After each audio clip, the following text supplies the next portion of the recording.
Bem-vindos à segunda parte, então. Nós vamos começar por orar. Vou pedir aos Jorge para orar, se faz favor.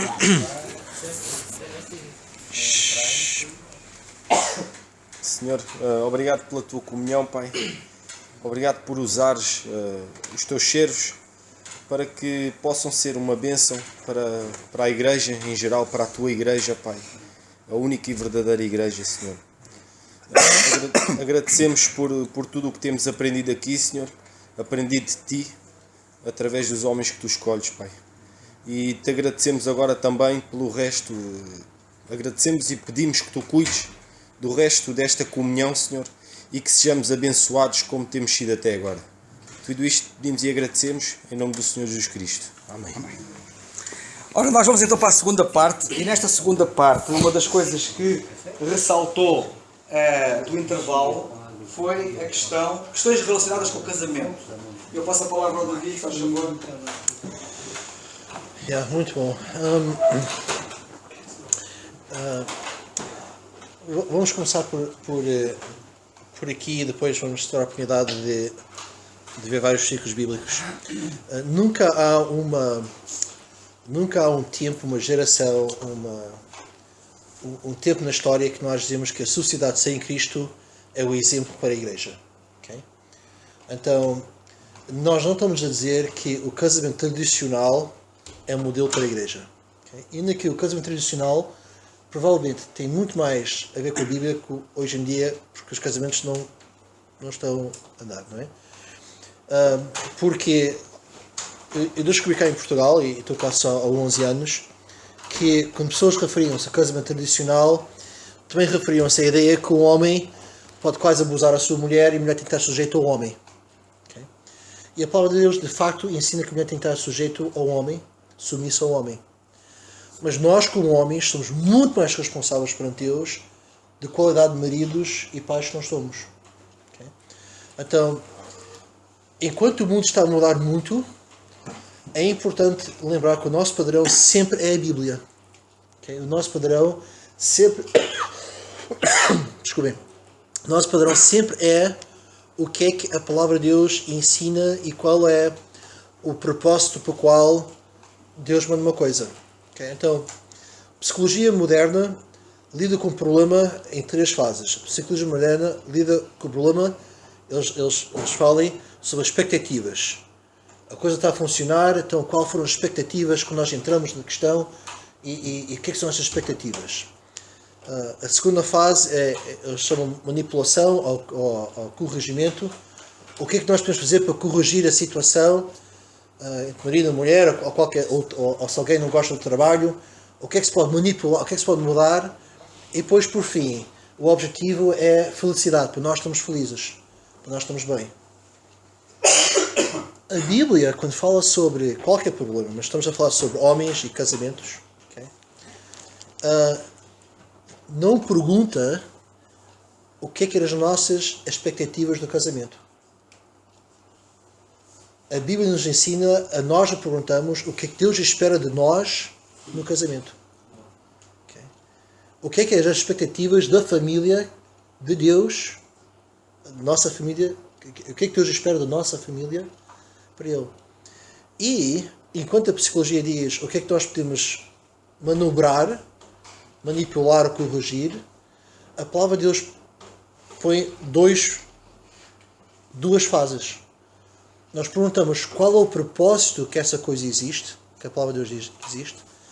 Em segundo lugar, quais são os princípios que guiam essa coisa. Okay? Então, se alguém vos dar um micro-ondas, o propósito de micro-ondas é aquecer comida. Eu não sei se cozinha-se comida com micro-ondas, mas é aquecer comida. Cozinha-se? Ok.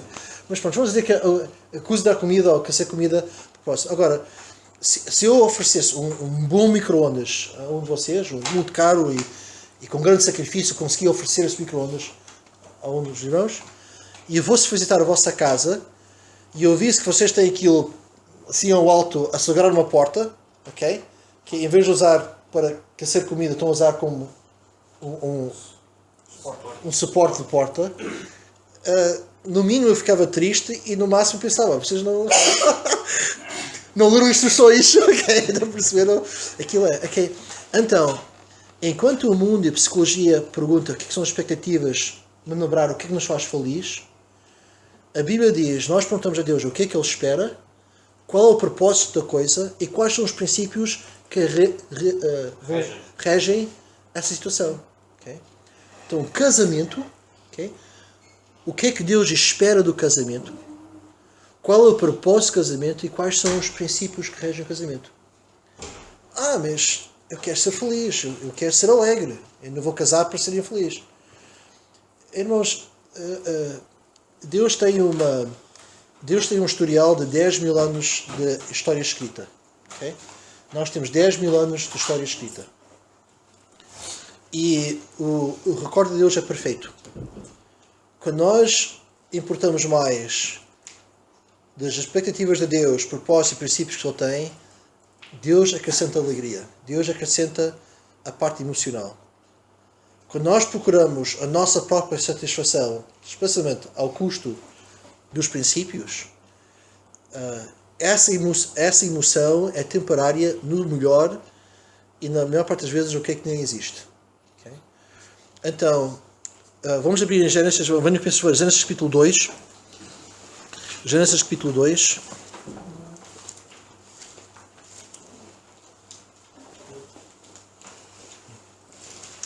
Versículo 18.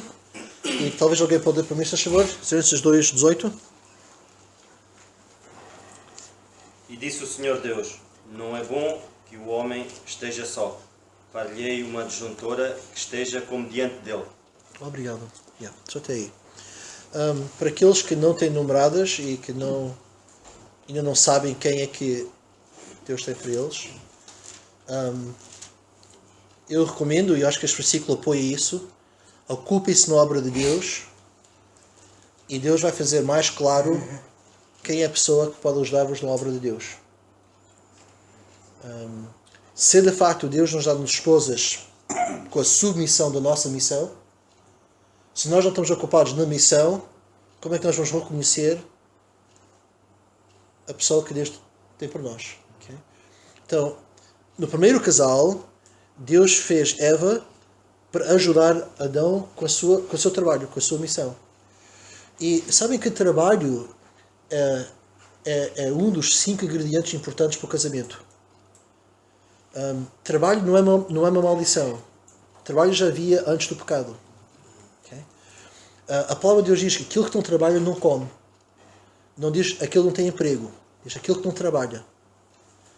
Se nós não estamos a usar o que é que Deus nos deu, se nós não estamos a empregar o que é que Deus nos deu, por que é que Deus já dá-nos alguém para nos ajudar? Se nós não estamos a empregar os nossos dons, talentos, o nosso esforço em algo, e eu sugiro que esse algo seja o trabalho da igreja, seja a nossa dispensação, é isso que Deus está a fazer no mundo, é a igreja. Okay? Pronto, então uma forma de alguém que não tem namorado ou não saber quem é que é ocupar-se no trabalho de Deus e usar isso como régua. Olha, será que esta moça vai me ajudar no serviço do Senhor ou não? E se não, eu tenho grandes dúvidas se isso é mesmo do Senhor ou não. Depois continua, ok? Ele dorme, ele tira a costa, tá, exatamente, tira a costela, e poderia alguém, se favor, ler versículos 23, 24 e 25. E disse Adão: esta é agora osso dos meus ossos e carne da minha carne. Esta será chamada varoa, porquanto o varão foi tomado. Portanto, deixará o varão seu pai e sua mãe, e apegar-se-á à sua mulher, e serão ambos uma carne. E ambos estavam nus, o homem e a sua mulher, e não se envergonhavam. Obrigado. Okay. Há aqui um tesouro que eu acho que é muito, muito precioso da parte do Espírito Santo para nós. A palavra de Deus é um tesouro incrível.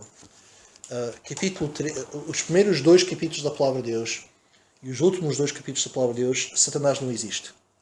Okay? Então, ele existe, mas aquilo não está envolvido nos primeiros 2 capítulos. Nos últimos 2 capítulos ele já está arrumado e não existe Satanás. Okay?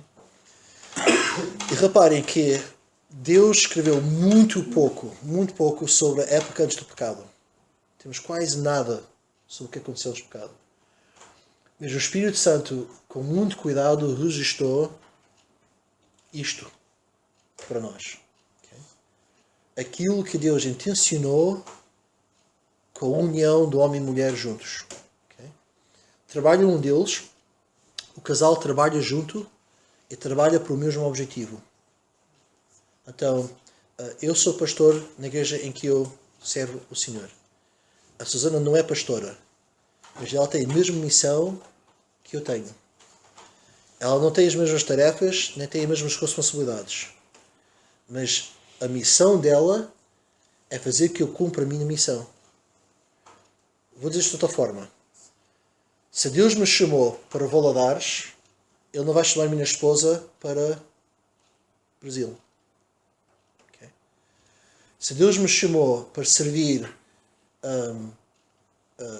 naquele lugar, não faz sentido biblicamente que Deus está a chamar a minha esposa para ter um estilo de vida ou estar envolvida em alguma coisa que vai contradizer essa missão. Tivemos a falar sobre soldados no almoço e aquela parte do apóstolo Paulo que ele escreve a Timóteo, que nenhum soldado embaralha-se com as coisas do mundo para honrar aquilo que o inscreveu. Okay?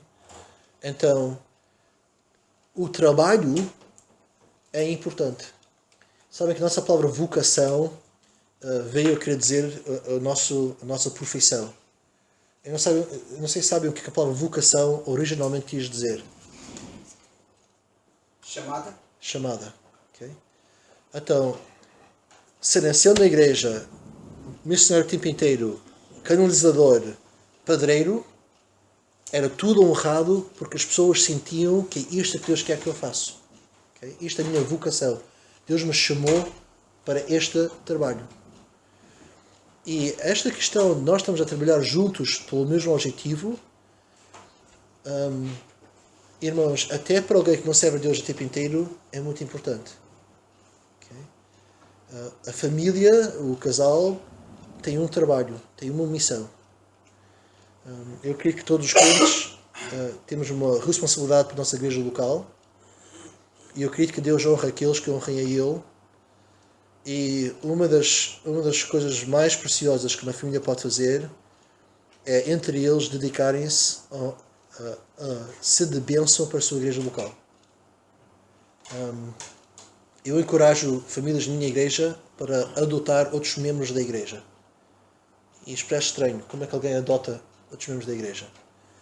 Então, eu falo, por exemplo, a pais: olha, vocês oram todos os dias para os vossos filhos. Não oram? Ah, sim, oram todos os dias para os meus filhos. Por que é que você e a vossa esposa não falam, conversam e adotem um crente mais novo na fé? E oram por ele. Fazem o possível para encorajá-lo, para ajudá-lo. Ele nem precisa saber que vocês adotaram. Mas por que não fazem um trabalho para o Senhor na vossa igreja local neste sentido? Okay? Então aqui diz assim, que Adão acordou.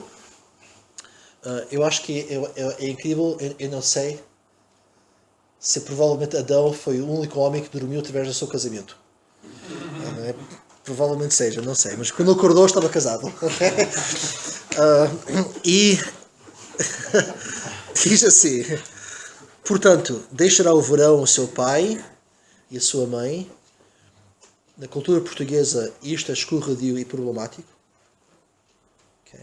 Uma das 5 áreas de grandes problemas de famílias cristãs é a família secular. Homens, pessoas perguntem-me a qual idade é que alguém está pronto para casar. Quando tem a idade de ser homem da sua própria casa. Quando pode, sem ter as costas quentes dos pais de ambos, poder ser homem da sua própria casa. Então, deixará o pai e a mãe. Isto não quer dizer desonrar, não quer dizer obedecer, não quer dizer nada disso.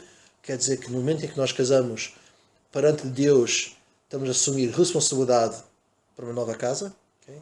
Eu, como homem, eu agora sou responsável para eu e a minha esposa, e os filhos e tudo mais. Apegará a sua mulher. A palavra aqui é muito interessante. A palavra de vida é ish em hebraico, ok? Como nós vamos ish, é só. E a palavra aqui de apegoar é ish com força, okay? É fazer força com. Okay? Eu vou fazer força com a minha mulher. Eu e a minha mulher vamos fazer força. Okay?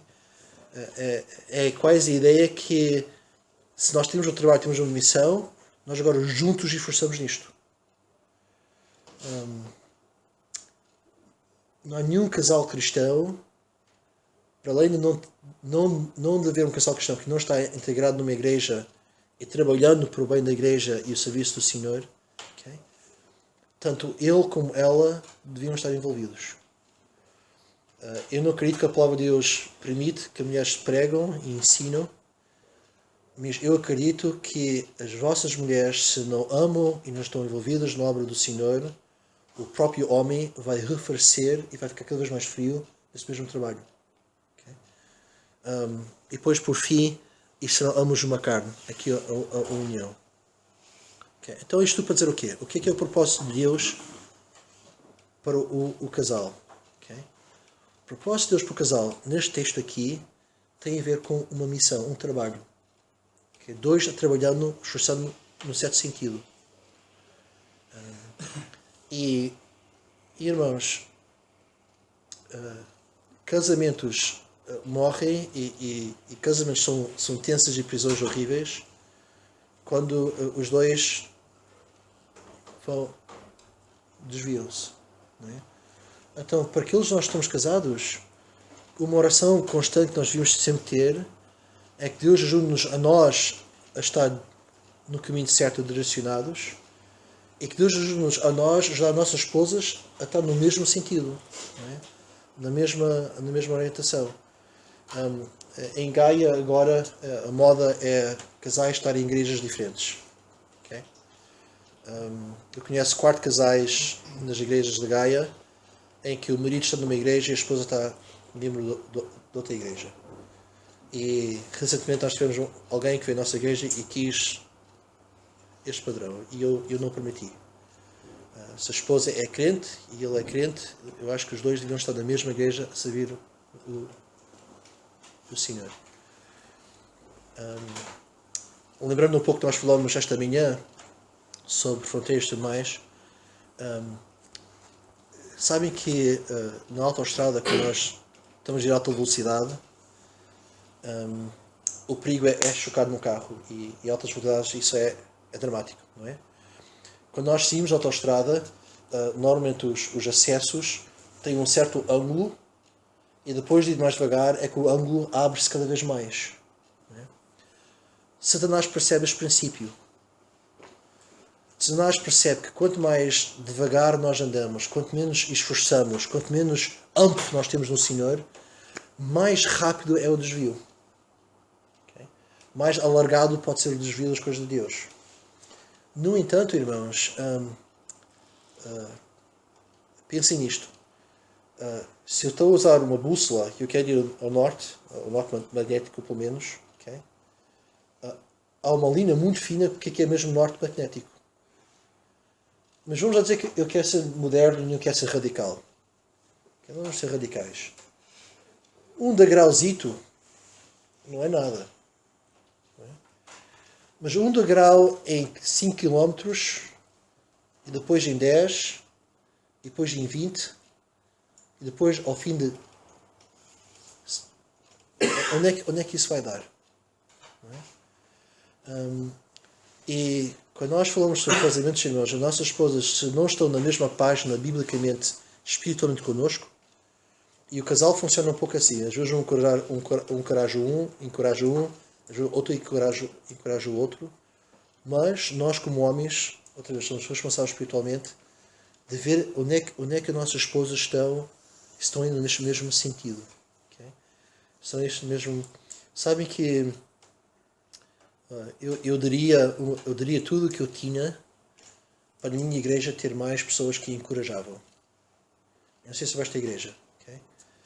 Mas na minha igreja eu tenho um bom grupo de homens e mulheres que habilmente conseguem identificar problemas. Eu tenho um bom grupo de pessoas que consegue dar receitas do o que é que tem que acontecer para as coisas irem ao lugar. Mas tem poucas pessoas que podem encorajar. E encorajar não é dizer coisas positivas. Okay? Um bom exemplo de encorajar é um funeral. Okay? Eu faço 3 funerais por ano. Okay? Mais ou menos. Okay? Alguém morre. Um filho, um tio, um irmão, alguém morre. Eu não posso encorajar a família. Posso consolar a família. Eu posso dizer, olha, se é crente, está no Senhor, Deus tem um tempo para tudo, Deus sabe todas as coisas, Deus tem controle. Eu não estou a encorajar, estou a consolar. O que é a diferença entre consolar e encorajar? Encorajar requer um objetivo. Eu falo a um aluno de faculdade, olha, estuda, vale a pena estudar. Okay? Porquê? Porque isto tem um bom fim. Okay? Olha, não desistes. Okay? Porquê? Está envolvido em encorajamento um objetivo. Nós encorajamos pessoas a um objetivo. Consolar é diferente. Eu não posso encorajar que o defunto vai ressuscitar amanhã. Okay? E não seria encorajamento nenhum. Okay? Mas encorajar requer que esta pessoa tenha um objetivo. Okay? Nós precisamos de mulheres na Igreja de Cristo que sabem encorajar os seus homens e os servos de Deus. Okay? E elas precisam que nós ajudamos a elas a serem encorajadoras. Nós todos como homens precisamos de encorajamento. Precisamos que pessoas dizem, olha, vale a pena, não desistes.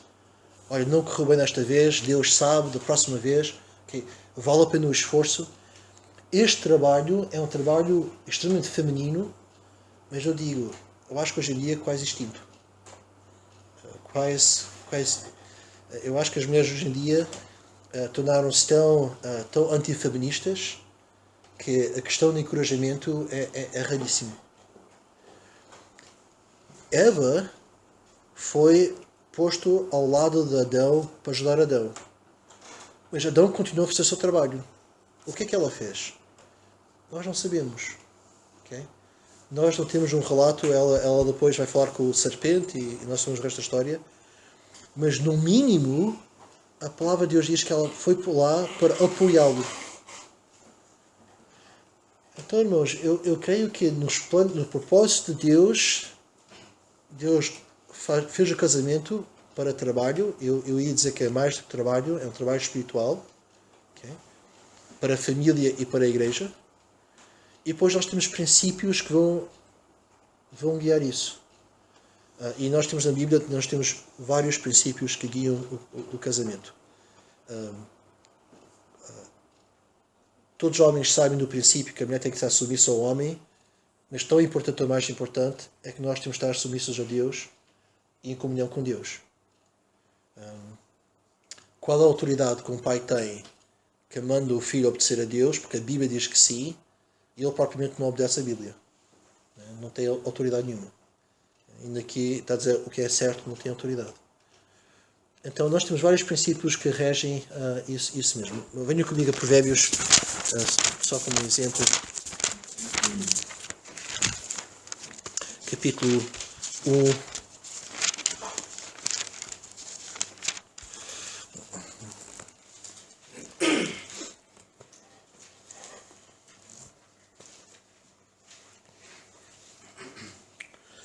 E Provérbios capítulo 1, os primeiros 6 versículos, diz o propósito de Provérbios, que dá sabedoria, para dar interpretação. Sabem que a palavra de Deus faz uma diferença entre conhecimento e discernimento. A palavra de Deus faz uma diferença entre conhecer e discernir. Ou seja, eu posso conhecer um princípio bíblico, mas eu preciso de Deus para discernir onde é que isto aplica-se e como se aplica. Okay? Então, o preâmbulo de Provérbios é para dar discernimento. É para ajudar nos casos, os filhos de Deus a discernir onde é que na vida isto coloca-se. E já agora, isto não tem a ver com o nosso assunto, mas eu vou pôr isto no parêntese. Nós, no vocabulário português, nós falamos sobre factos e sobre verdades como se fosse a mesma coisa e em verdade são. Então, eu tenho uma esposa que pede para falar comigo, então chamo o marido e a esposa, sentamos lá no escritório e a conversa normalmente vai assim: olha, estou muito triste com o meu marido e estes são os factos. Aconteceu isto, aconteceu aquilo, blá, blá, blá. Okay? Ou, por exemplo, tenho um pai que tem um adolescente com rebelião e, olha, aconteceu isto. Isto são os factos. Sabem que Satanás gosta imensamente de factos. Okay? Satanás, se os irmãos permitirem, Satanás vai dar-vos uma enciclopédia de factos. Se repararem até nas séries de televisão hoje em dia, o homem inteligente é alguém que sabe muitos factos. Em termos bíblicos, ou pelo menos em termos teológicos, um facto é diferente do que uma verdade. Um facto é aquilo que foi e que é. Okay? Aconteceu ou é assim. Uma verdade é aquilo que é e que dirige para o futuro. Eu vou dar-vos uns exemplos. Okay? É um facto que ontem dormi na casa do Pedro. E é um facto que tive um bom almoço. Que estou cheio. Não é uma verdade que eu vou estar cheio aqui a meia hora. Ou uma hora. A duas. Okay? Mas um facto que nos Bíblias é que foi e que é. Uma verdade é um princípio a ser aplicado. Okay? Então, Satanás diz assim: olha, o irmão ofendeu o outro irmão. Disse isto. E Satanás vai nos lembrar em detalhes de facto. Isto aconteceu. E lembra-te deste facto. Quando confrontares com aquele irmão, apertares a mão, lembra-te do que é que ele disse. É um facto. Contra factos não há argumentos, não é? Mas já há verdades. E verdades são coisas que são presentes e guiam para o futuro. Então, a verdade é que porque eu fui perdoado, eu devia perdoar. Percebem a diferença? Um facto vai amarrar-me e vai ser preso. Uma verdade vai libertar-me. Jesus Cristo disse isso: a verdade vos libertará. E isto é importante porquê? Porque nós, casamentos, nós precisamos de lembrar que nós, como homens, nós trabalhamos com verdades. Factos são secundários. Quando alguma coisa acontece e há sempre uma verdade que domina esse é. Okay? Eu não tenho tempo. Estou com muito pouco tempo. Isto é um facto. Okay? Então, qual é o princípio, qual é a verdade que eu vou obedecer quanto ao meu tempo? Okay? No meu trabalho não há ninguém que é crente e na refeição ninguém ora antes de comer. Isso é um facto. Bem, qual é a verdade que eu vou agir no presente e no futuro sobre isso? Okay? Então, como homens e como líderes espirituais de família, nós analisamos factos. Mas estamos à procura de ser dirigidos por verdades. Qual é a verdade bíblica? Qual é o princípio bíblico que vai gerir esses factos agora, presente e para o futuro? Então, Provérbios diz, olha, discernimento. Discernimento tem a ver com esta procura de verdades para aplicar no momento. Há pessoas que são muito inteligentes e sabem factos, mas eles não têm discernimento de como aplicar verdades bíblicas. Okay? E depois, Provérbios, capítulos 1 até capítulo 4, fala de duas mulheres. Fala uma mulher que é sabedoria, okay? Que é a personificação da sabedoria, e fala sobre outra mulher. Alguém lembra-se quem era a outra mulher? A prostituta. E eu dava este título: aquela que convidava. Okay? muito amigável, muito interessada, muito disponível, muito pronta, nas páginas aqui dos primeiros 4 capítulos de Provérbios. E o escritor de Provérbios compara a sabedoria com esta mulher. Uma está facilmente acessível, a outra tem que ser cultivada, a outra tem que ser trabalhada. A outra está lá, pronta para ajudar, mas não é tão simples, tão fácil. Então, em questões bíblicas, nós temos o que é que Deus espera, temos o propósito e temos quais são os princípios. Aqui está um princípio. Okay? E este é um princípio importante. O instantâneo e o rápido muitas vezes sacrifica-se o longo prazo e os propósitos de Deus. Em casamento, em relações com marido e mulher, em namoro, o longo prazo é mais importante do que o instantâneo, do que o momento. Isto aparece várias vezes em Provérbios. Por exemplo, diz que no momento certo as palavras certas têm o seu fruto. Não é o arrebentar, não é explodir. É esperar pelo momento certo as palavras têm o seu fruto. E obviamente há muitos princípios sobre casamento. Eu encorajava, irmãos, isto, que todos os bons casamentos têm problemas. O que é que define um bom casamento não é a falta de problemas, é como é que se lida com os problemas, é que se define um bom casamento. E o bom uso de lidar com os problemas é a procura dos princípios bíblicos de fazê-los. Então vamos a algumas coisas que o nosso irmão falou. É na expectativa de Deus que todos os homens se casem. A palavra de Deus fala sobre o dom do celibato. Okay? Mas o que é que nós compreendemos da palavra de Deus é a exceção. Até nós temos a convicção que Deus não quer que eu case, devemos estar a operar e a pensar e a orar pensando que Deus quer que eu case. Okay? O que é a diferença entre o casamento bíblico,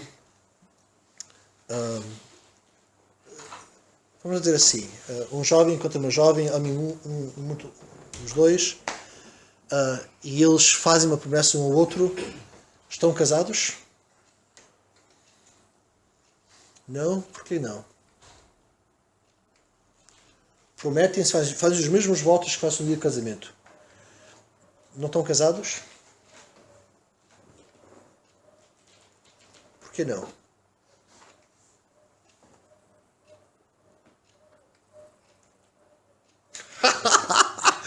É uma pergunta com armadilha. Estou a tentar com medo de cair na armadilha. Yeah. De acordo com o princípio, marido e mulher, unir-se à sua esposa, são os dois uma só carne. Portanto, precisa de... Ok. Então, então vamos dizer que isso acontece, ok? Prometem-se, prontos, unem-se, têm a relação sexual. Agora são marido e mulher? Não. Por que não? Why not? Não fizeram um compromisso perante Deus. Perante neste caso familiares. Ok. Não há testemunhas. Pelo menos na Bíblia diz que deixará o homem o pai e sua mãe unir-se à sua mulher, mas não diz que os pais têm de conhecer ou não, por exemplo. Ok. Temos do padre que, ao começar da casa do pai e da mãe, depois juntar-se à sua mulher, o pai e a mãe sabem. Mas a mulher vai não ter um pai nem mãe. Então, mas tinham os filhos dele. Então era filho de Deus. Ok, então vamos. Olha, então vamos deixar o David. Sim, nós vamos deixar o David seguir o raciocínio. Sim, vamos a cada uma destas coisas, ok? Então vamos ver o que o casal me diz, mas nós oramos sobre o assunto e perante Deus fizemos os nossos votos. Ok? E vamos lá dizer que alguém da família que até gosta da ideia e vai lá presenciar lá no apartamento o que é que eles fazem? Estão casados? Não? Porquê não? Tenham cuidado com o que vão dizer. Mas que oficialmente perante as autoridades ou por Deus. Dois tipos de casamento. Yeah. Irmãos, Vamos ouvir. um casamento é uma promessa feita a 3 identidades. É uma promessa feita. Repita isso, faz favor, que eu quero ouvir melhor. Um casamento é uma promessa feita a 3 identidades. É uma promessa feita ao governo. É uma promessa feita às famílias. E é uma promessa feita à igreja. Ok? É o único ato que nós temos na Bíblia que une as 3 instituições que Deus criou. Se eu vou só perante o governo, como cristão, e vou legalmente fazer a coisa, eu estou a desgredir a vontade de Deus para a minha vida. Okay? É um casamento, mas não é um casamento correto. Se eu, como cristão, casar com a igreja, mas por razões fiscais, de impostos e tudo mais, eu não declarar isso ao governo, é um casamento, mas não é um casamento correto. E se eu casar fugindo das famílias, as famílias não saberem, vou para a Noruega ou qualquer coisa assim e volto já casado, okay? É um casamento. Mas não é um casamento que a Bíblia honra, que agrada a Deus. Honra, vai honrar, mas não agrada a Deus. Gosto disso. Ainda bem. Estou a gostar disso.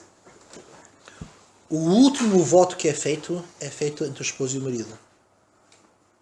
O ato em si, nós todos sabemos que atos são mais importantes que palavras. Não é?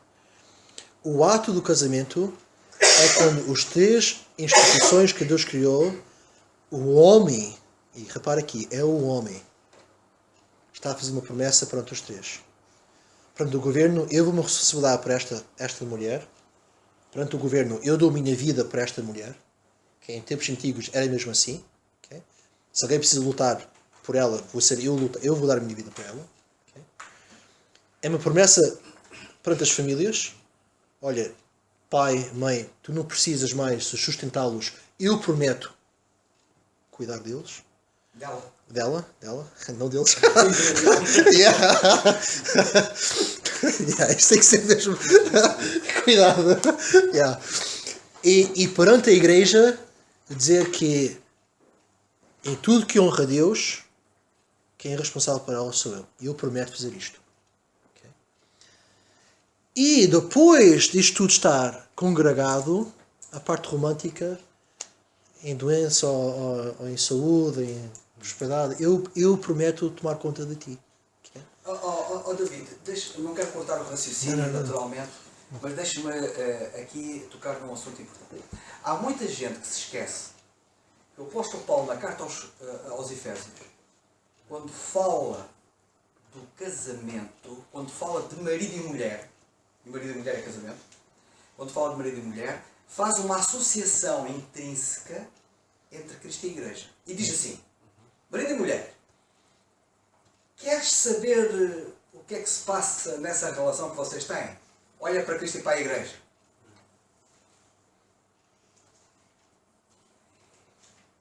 E portanto, só para reforçar que o casamento nunca pode ser divorciado de Cristo e da Igreja. Certo? Yeah. Amém.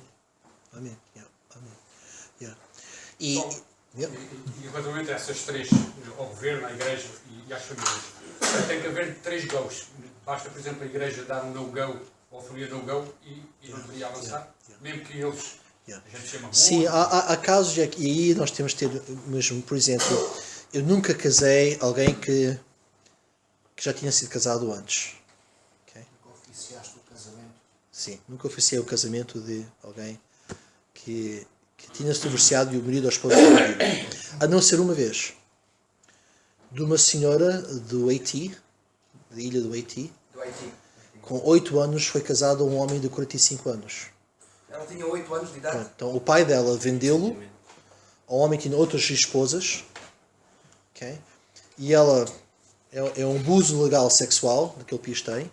Então eles podem casar-se com várias crianças. Isso é escravatura. Yeah. Então ela aos 20 e poucos fugiu desse homem e foi morar para os Estados Unidos. Okay? E depois de muita oração e muita tempo de considerar a coisa, eu não considerei isso um casamento. Okay? Ainda que o governo lá considere isso um casamento. Mas eu creio, em termos morais, bíblicos, um governo que diz que uma criança de 8 anos pode ser casado a um homem de 45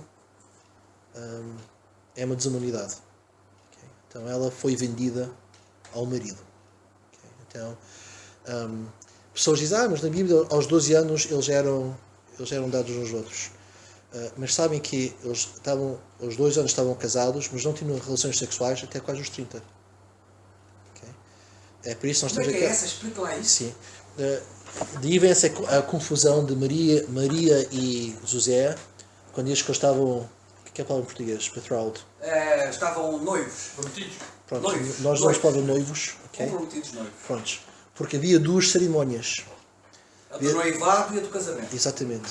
E o casamento só acontecia quando ele podia sustentar fisicamente a sua noiva. Então as famílias davam as crianças aos 12 e 13 anos, as famílias judeias davam, Aos quantos anos? 12, 13, yeah, porque eles com 12 anos eram responsáveis, os judeus, okay? Mas eles não viviam juntos, não dormiam juntos. Estavam comprometidos. É por isso que a questão de José e a Maria está grávida. Okay? Então, até o rapaz poder sustentar a sua família, já estava tudo resolvido, quem ia casar, já estava noivado, mas agora havia uma segunda cerimónia em que eles iam morar juntos. Então, nesse sentido, na Bíblia, não havia casamento. Eu ouço isso muitas vezes, pessoas acusar a Bíblia que as crianças casavam-se. Os pais inovavam as crianças aos 12 e 13 anos. Mas só depois da criança ser adulta é que eles uniam-se. E isso se ele conseguisse trabalho, está lá. Sim, exatamente. E havia hipótese de anular de alguma maneira, pá, estamos já chegou aos 30 anos, eu não havia estado. Eu acho que não, eu creio que não. Eu acho que mesmo depois dessa questão do noivado já não podia ir para trás. Eu creio que não. Talvez. David, eu dou graças a Deus por isso que está a considerar. É muito importante. Isso tem mais a ver com uma questão societal, da sociedade judaica. Mais nada. Em que sentido? No sentido de dar Não, ele está a dizer que é tradição e não respaldo bíblico. Exatamente. Sim, A sim, tradição de aos 12 anos Sim, exatamente. terem um ou outro na família. Exatamente, Portanto, isso é um casamento arranjado, ou o que se diz. Perfeito. Mas isso é uma questão societal. Pois. Em perspectivas cristãs, irmãos, as famílias são importantes. Posso só, ainda não sei, era questionar um pouco. Supondo que o casal ou os namorados que querem casar têm a bênção dos pais, ou os pais até são descrentes, não interessa onde têm, e a igreja de alguma forma pode se opor, de que forma é que. Olha, eu tenho conhecido já alguns casos desses. Um deles já aconteceu comigo, em que eu não quis casar e não casei, porque eu sabia que eles não estavam em condições para casar. As famílias ofenderam-se, saíram da igreja, foram à igreja, casaram-se. Não divorciados, mas ele já estava a viver com outra mulher. Okay? E foi só 6 anos atrás. Isto. Okay? A Bíblia diz que em cada dispensação há uma autoridade que representa Deus na terra. Quer queira, quer não, a nossa autoridade são os nossos anciãos. Okay? Nós obedecemos os nossos anciãos. A palavra de Deus diz, em letras muito claras, obedecei os vossos pais. Em Hebreus, muito claro, obedecei os vossos Pastores. Okay? Então, eu creio que um pastor, um ancião, pode dizer, não, vocês não vão casar agora. Por qualquer razão. Okay? E isso devia de ser respeitado. Eu não imagino alguém fazer isso por razões más. Não estou a ver um ancião... Exatamente. Olha... Eu vou dizer, ok. Só dizer uma coisa. Há uma coisa que é muito clara, isto agora para desanuviar a questão tradicional, cultural, judaica, etc. Sim. O que importa é o que diz a Bíblia. E a Bíblia nisto é muito clara. As autoridades devemos-lhes obediência. Amém. Na igreja, aos anciãos, devemos-lhes obediência. Amém. E à família, devemos-lhes respeito, honra e obediência. E obediência, sim. E portanto isso é insufismável. Esses três vetores Amém. são fundamentais Amém. e estão corretos na dispensação que estamos a viver. Isso está fora de questão. Amém. E por isso. Concordo. E é por aí que temos que ir. Eu concordo. E estamos a ir bem. Sim. E já agora, qual será então posicionalmente a ordem destes três vetores? Eu gosto dessa pergunta. E não, as pessoas não gostam da minha resposta. Mas lá vias com amor e carinho, ok? Quando alguém me pergunta, quase assim, um pouco diferente. Irmão, o que é mais importante? Deus, igreja, família? Ou é Deus, família e igreja? Em qual ordem é que isso deve dar? Eu digo Deus e família. A igreja o que é, irmãos? A família. Okay. Também é família. Okay. Eu tenho 2 irmãos. Eu tenho que gerir o meu tempo para os 2. Vamos dizer que eu tinha 5 filhos. Tinha que gerir o tempo para as necessidades por 5. Okay. Nós temos irmãos que têm família descrente, mas a igreja também é família. Okay. Então nós temos Deus e temos família. Dentro da família também há a igreja. A igreja é família. Não é? Alguém se quer casar e um destes 3 opõe-se. Okay. Sabedoria diria, esperem um pouco. Se um destes está um sinal, um pai e uma mãe, as questões do governo, há aí uma coisa, não sei o que seria, mas ou a igreja. Então esperem um pouco. É um bom sinal que talvez há algo que tem que ser trabalhado e depois vai-se a questão. Ok, então casamento não é só união e um voto entre 2. Okay? Sim. Nesse caso que o irmão não aconselhou, ou seja, o irmão não aconselhou ao momento do casamento ou disse mesmo não para não casarem? Sim, eu de facto disse naquela altura, agora não vos caso porque acho que vocês não estão preparados para casar. Então eu não disse eu não disse que não ia casar. Sim. E no meu caso eles saíram da igreja, foram para a igreja, casaram-se e é com eles e com Deus. Então, David, eu não quero cortar-lhe o raciocínio, mas estamos a cortar o raciocínio. É bom, isso é bom. Mas espero que mantenha aí o norte da coisa, o norte magnético. Norte magnético, exatamente. Sim. Mas a questão é o seguinte: nós temos a sujeição às autoridades enquanto elas não ferem os princípios divinos. Exatamente. E nós sabemos que as nossas autoridades atualmente sancionam supostos casamentos que não são casamentos, biblicamente, entre homossexuais e entre uniões de facto, em que dispensam, portanto, fazem umas diferenças que não são casamento. Quer falar sobre isso? Sim. Há 2 lados dessa moeda e os 2 são tristes. Os 2 são negativos. Okay? Nós vivemos com o governo e acho que todo mundo tem neste sentido em que casamento agora é tudo. Okay? Nos Estados Unidos a coisa ainda piorou agora. Vamos ver o que vai acontecer agora com o novo presidente. Mas houve um caso em que um pai apaixonou-se por uma filha, tiveram relações sexuais, ela engravidou e por leis do Estado ele tinha que ser preso. Então ele fugiu daquele Estado e foi para um Estado que essas leis não existem. E pediu o juiz para casar a filha a ele. Okay? E o que é que me chocou, para além desta notícia ser uma coisa completamente grosseira e horrível, é que o repórter, o jornalista, estava a falar de tal forma que coitadinhos deste casal que não podem estar juntos, que amem um ao outro. Não é? E que as leis deviam de favorar qualquer pessoa que se ama e que está a chegar ao ponto com um pai e com uma filha, podem se casar. Então, e até entre pessoas e animais. Já está a acontecer. Já- E objetos É incrível. também. É incrível. É incrível A mesmo. perversão está a chegar ao Sim. limite máximo, inimaginável. No Japão, uma mulher casou-se com ela própria. Se era bipolar, até podia funcionar para só. Olha, o Peter disse aqui uma coisa muito importante. Não é até que ponto a coisa está a chegar. A coisa está a voltar. Ah, pois, sim. Porque já foi assim. Sim. E sabemos disso. Sim. Nos dias de Noé. E ainda menos, a nossa Europa foi fundada com o Império Romano. E o Império Romano encorajava isto tudo. Não é?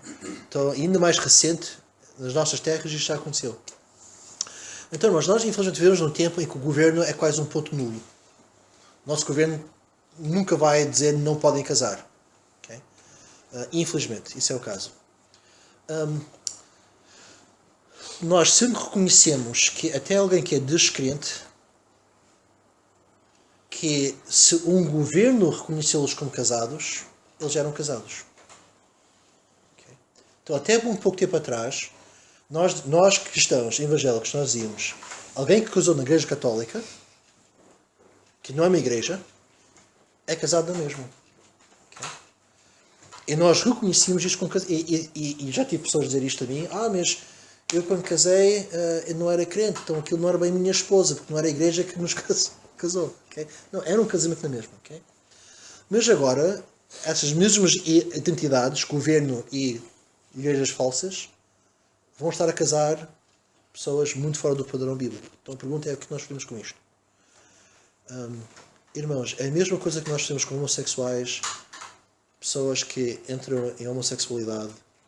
Nós amamos estas pessoas com todo o coração e dizemos isso é pecado. Okay? Nós amamos homossexuais, nós amamos e nós dizemos, olha, Cristo morreu por ti, o teu pecado vai levar-te ao inferno. Isso é errado, é imoral.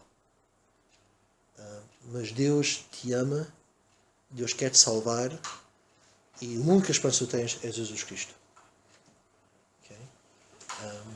Então, nós como igreja e aqui famílias têm que ter muita sabedoria com a influência que estas pessoas podem ter na família.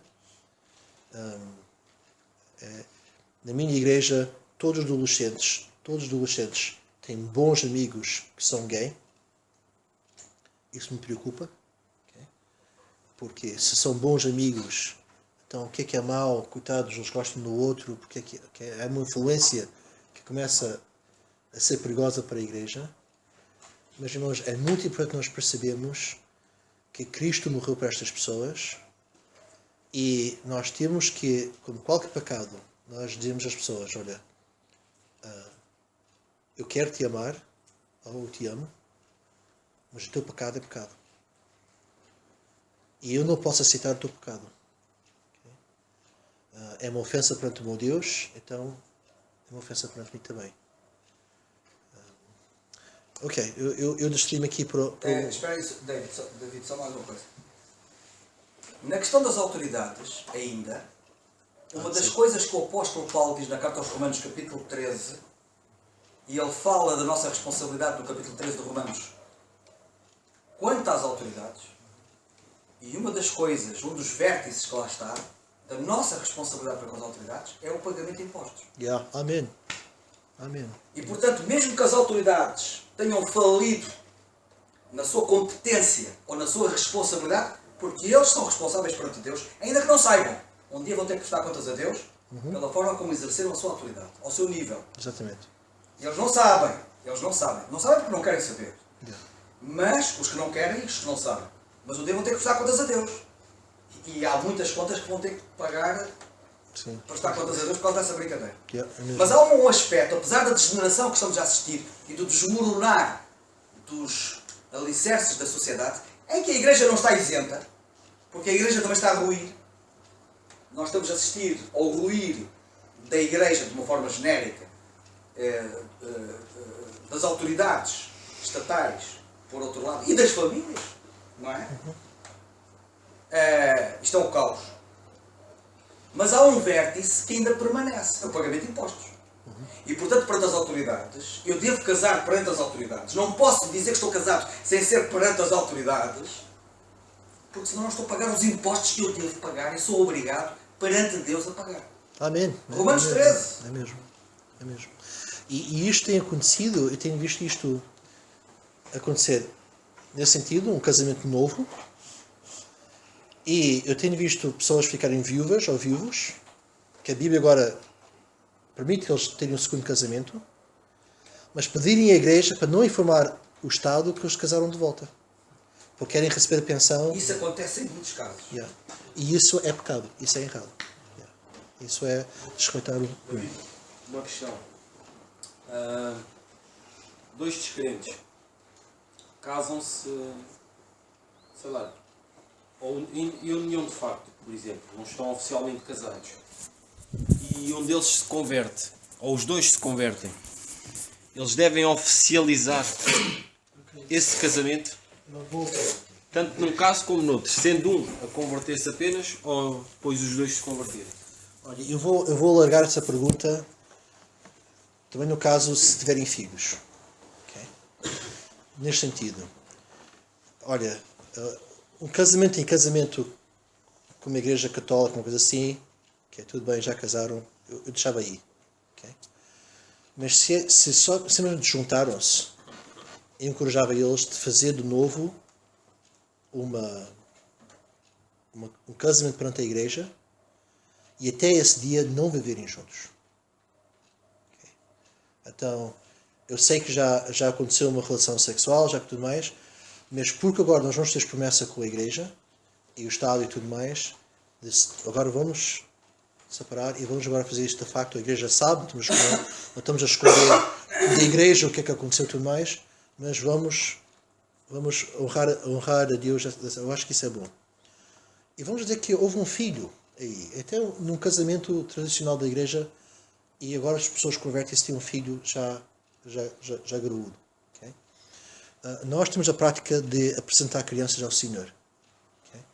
É quando os pais levam a criança à casa de oração, à casa de Deus, e o que é que eles dizem? Eles dizem à igreja que eles prometem criar esta criança nos caminhos do Senhor. Okay? Apresentem essa criança perante a igreja e o Senhor. E eu encorajo isso a pessoas que convertem-se têm crianças. Okay? Que eles vão fazer um compromisso perante a igreja e Deus, que vão fazer o seu melhor para criar esta criança nos caminhos do Senhor. Então, boa pergunta. Qual é o pensamento bíblico quanto a isso? A conversão, Jesus Cristo fala na conversão como uma nova vida. Okay? Um começar de novo. E enquanto antes de ser crente nós nem pensávamos, nem importávamos as coisas de Deus, eu creio que é uma boa oportunidade de, quanto mais possível, pôr tudo na ordem bíblica para começar de novo corretamente. Então acho que é uma boa oportunidade para isso mesmo. Vamos complicar aqui um bocado mais a situação. Um deles é crente, o outro é descrente. E ele quer se casar e oficializar aquilo conforme Deus ensina na sua palavra, e a mulher não quer. Yeah. Ok, então infelizmente a coisa correta aí é a separação. Porque se o ato sexual está a continuar a agir, é um ato sexual fora do casamento. Então aí o melhor é separarem-se fisicamente até um deles cederem ao casamento. Yeah. Em Coríntios, a frase que o apóstolo Paulo usa é que fica como estão. Quando alguém se converte, fica como está. Okay? Então estás casado a um descrente, fica como está. Okay? Mas nós comparamos a Bíblia com a Bíblia. Okay? Então, o ato sexual fora de matrimónio é um pecado. Então, se alguém se converte e o outro não se converte, então ela converte-se, ele não converte-se ou vice-versa, então parem de ter relações sexuais. Ele, por todos os efeitos, ainda é uma pessoa solteira. Okay? Se ela quer casar, graças a Deus que sim, se não, separação. Porque senão, e aí entroncamos num outro aspecto que falamos antes, na hora do almoço, que foi que o David pediu-lhe que desenvolvesse um bocadinho esse pensamento, que é a questão, não é seu caso com um cristão. Explore isso, faz favor, que isso é importante. Porque mesmo com um cristão, a coisa mais profunda do que apenas casar é que nem só com um cristão isso satisfaz. Porquê? Porque está em causa algo muito profundo.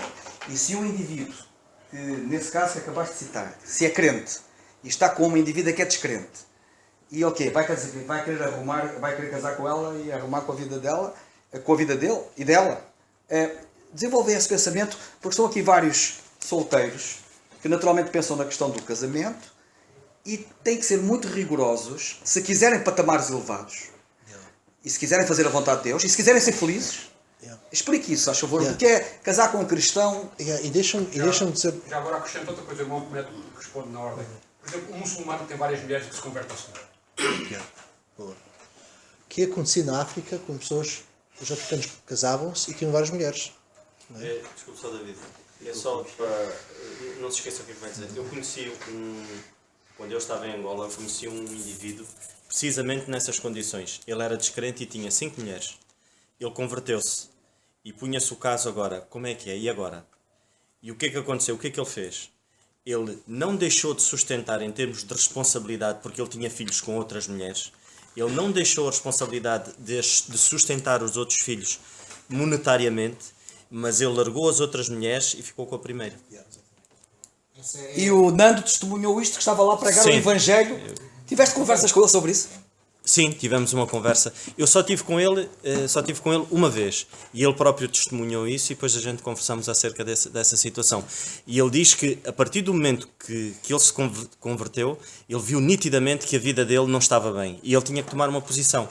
E ao contrário dos medos que ele tinha, porque ele tinha muitos medos, quando ele tomou essa posição e quando ele deu o passo, foi um... Já agora, Cristóvão em Angola, se estiveres a ouvir aqui, tens aí uma grande responsabilidade para ajudares essa gente. E já agora, eu estou a dizer isto porquê? Porque eu sei que na vida missionária, especialmente nos países africanos, muitos missionários não têm cuidado nisto e aceitam que eles continuam a viver com várias mulheres. Sim, sim. Peter. Não, só ia dizer que eu estive numa conversa no Facebook com muitos irmãos à volta do mundo, crentes, e falamos nesse assunto. E é interessante que em toda a África os crentes evangélicos têm essa mesma posição. A primeira mulher é a mulher verdadeira e as outras não são. E até em alguns casos os africanos estavam a participar nessa conversa. Alguns anciãos muito fortemente diziam que as outras mulheres são adúlteras. E que ele tinha que a primeira era a mulher verdadeira, as outras eram adúlteras. Mas, só uma coisa, Peter. Mas existe hoje, é uma realidade patente em África, e eu conheço pessoalmente esta realidade. Existem muitos anciãos de muitas igrejas que este é um tema tabu e completamente abafado, porque eles próprios vivem uma vida assim. Eles próprios vivem?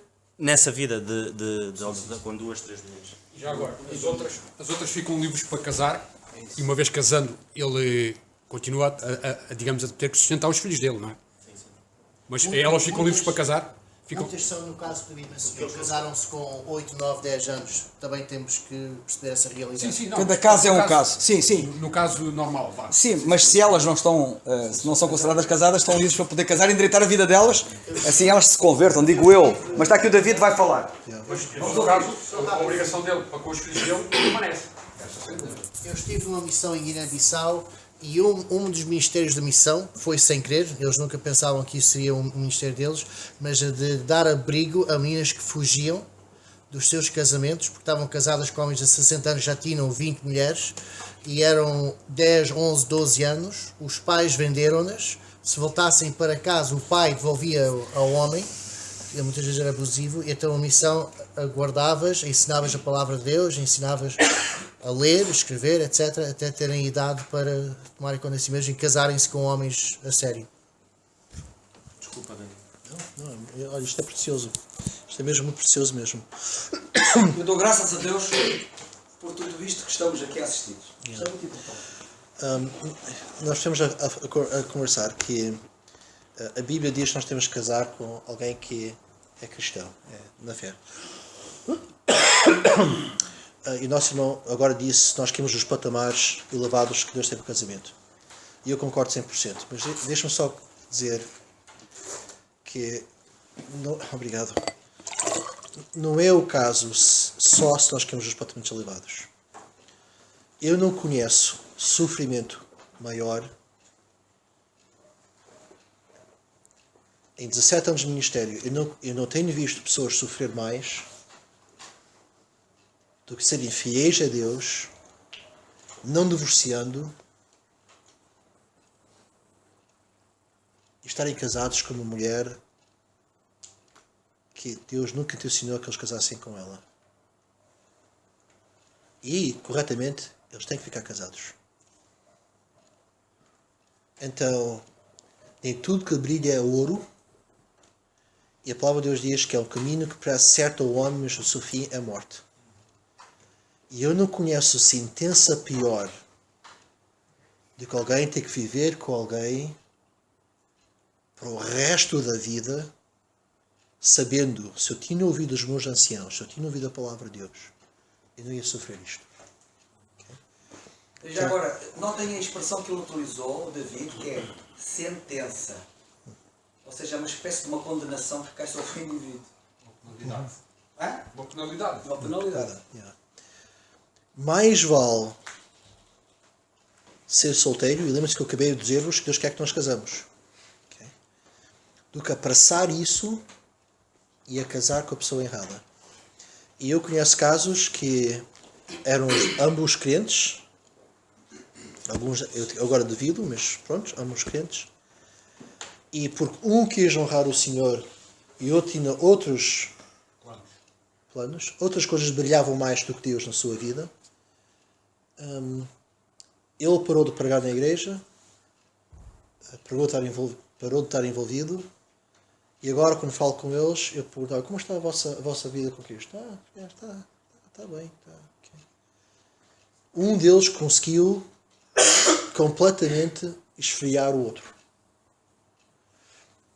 E isso é nos bons casos. Nos maus casos é mesmo sofrimento. Como digo, eu tenho visto mães perderem seus filhos a cancro. Eu tenho visto pessoas perderem uma perna. Eu tenho visto pessoas terem coisas que mudam a vida para sempre horríveis. Mas não há nada que eu tenha visto que tem tanta dor como alguém dizer: olha, estou casado, por exemplo, estou casado há 35 anos. E a última vez que tive um abraço da minha esposa foi há 15. Okay. E alguns outros casos mais detalhados, sim. Nesse caso, sendo ou não sendo ambos crentes, ou no caso em que um deles é crente e o outro não é crente, ou em ambos os casos, quando essa convivência é manifestamente, como falou, insuportável, a um sofrimento tão grande, e nós sabemos que a Bíblia diz que Deus diz aquilo que Deus juntou, que o homem não separe, portanto, em teoria, obviamente, não se devem separar, mas quando existe essa situação tão forte, esse sofrimento tão grande, será que o casal deve permanecer casado até que um deles morra, ou seja como for, ou põe-se em consideração a separação?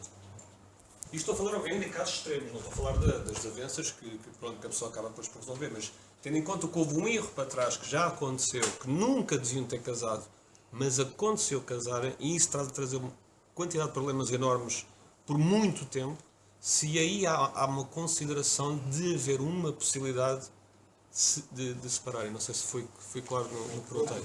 Só para esclarecer, estás a falar de separação ou divórcio? Divórcio mesmo. Divórcio mesmo. Divórcio. É porque há aqui duas questões, não é? Não, Separação e o divórcio. Não vamos complicar, divórcio mesmo, Sim. divórcio. Boa pergunta. Para já, seguem as instruções dos vossos anciãos aqui. Okay? Mas eu diria que não. Okay? Não podem divorciar. Não deviam divorciar. Vamos dizer que tem um filho. ok? E vamos dizer que coisa horrível acontece, um acidente de carro aconteceu e o vosso filho agora fica sem uma perna. Ok?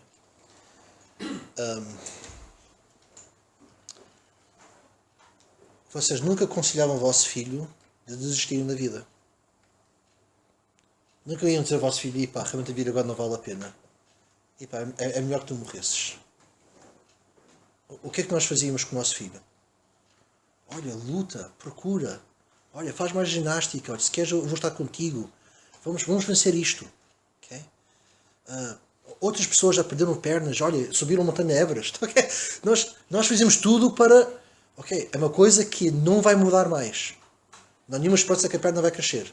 Okay? Mas por amor a ele, o que é que nós fazemos? Tudo tu precisas, conta comigo.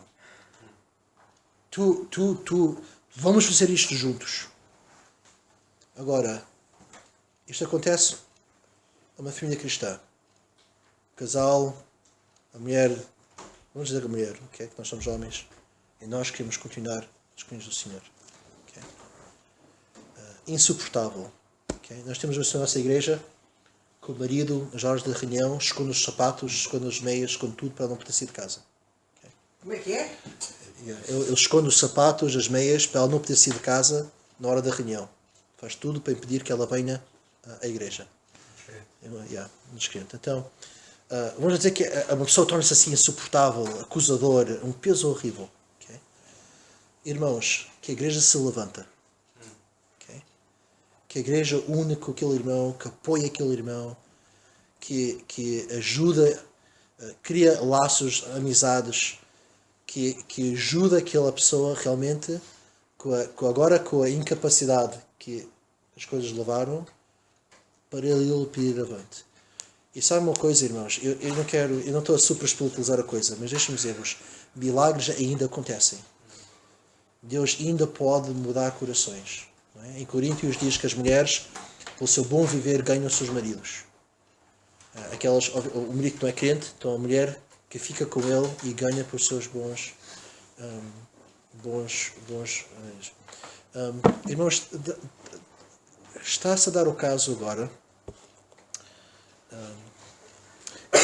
Eu estou em contato com 5 rapazes, homens, entre os 18 aos 30 mais ou menos, que identificam-se como homossexuais e crentes.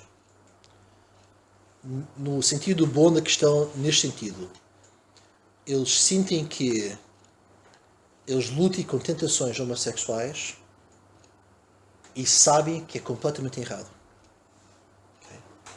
Nunca cometeram um acto sexual, nunca fizeram nada, mas eles lutam contra isto. E todos os 5 contam a mesma história. Em criança, um computador, um acampamento, que foram expostos a alguma coisa. Nós tivemos natureza pecaminosa, chupa pecado. Satanás literalmente estragou a vida deles. Eles vão lutar com isto para toda a vida. Okay? Um deles, o pai é pastor. Okay? Um dia foi a um acampamento, estava um computador aberto. Ele tinha 7, 8 anos, começou a ver imagens e diz, desde então, okay? ele sente-se atraído ao homem. Okay?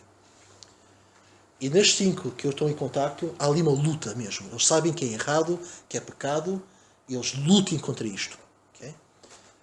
Eles estão naquela lista que podem ligar a qualquer hora para eu ir ter com eles e orar e tudo mais. Okay?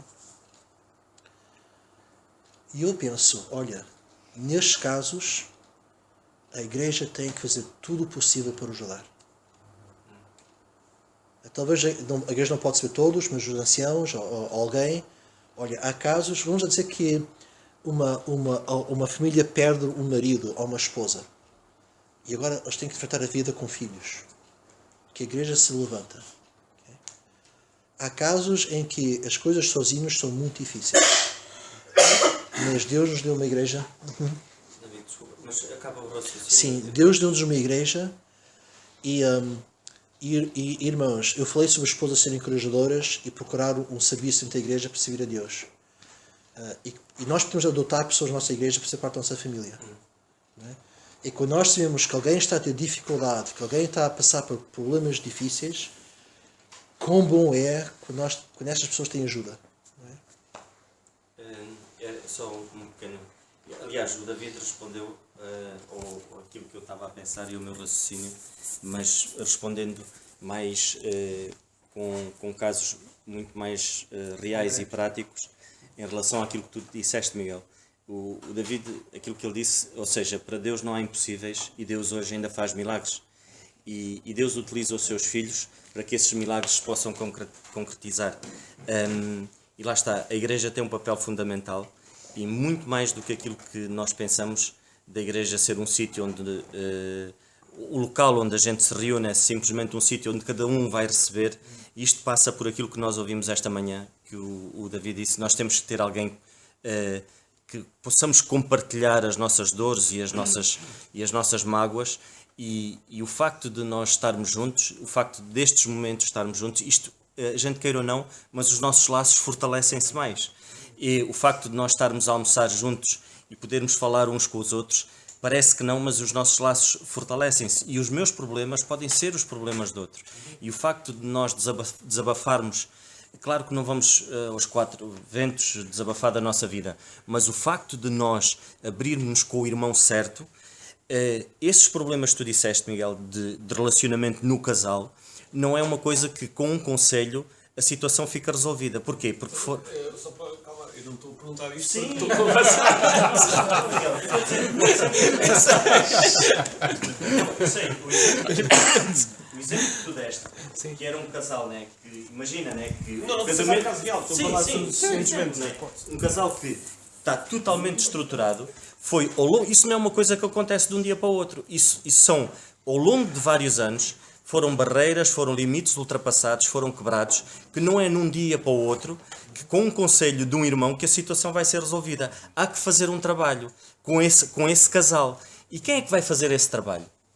O psicólogo? Onde se vai pagar um psicólogo e ele diz que o vosso problema foi porque na infância a tua mãe bateu-te, foi porque isto, por aquilo. Não.